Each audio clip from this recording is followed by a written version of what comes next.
Hi అండి, ఎలా ఉన్నారు? అందరూ బాగున్నారా? నేను బీట్రూట్ ఫ్రై చేస్తున్నానండి. దానికి కావాల్సిన ఇంగ్రీడియంట్స్ అండి, బీట్రూట్ అండి సన్నగా కట్ చేసి పెట్టుకున్నాను.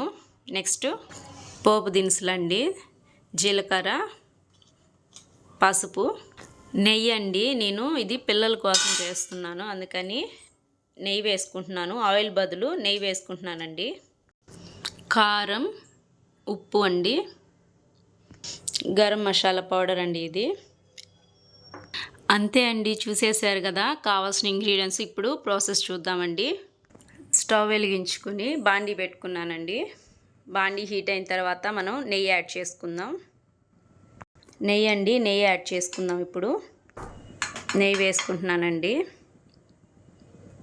నెయ్యి పిల్లలకి చాలా మంచిదండి. నెయ్యి హీట్ అయిందండి.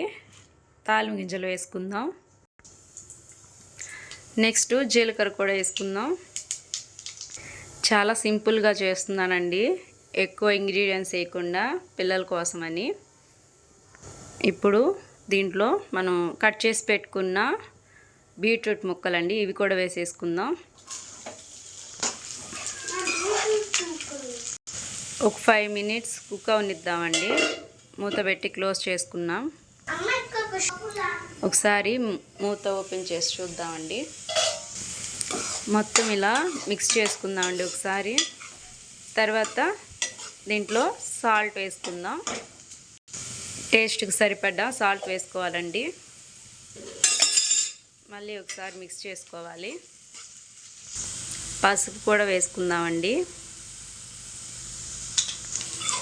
మిక్స్ చేసుకుందాం మొత్తం.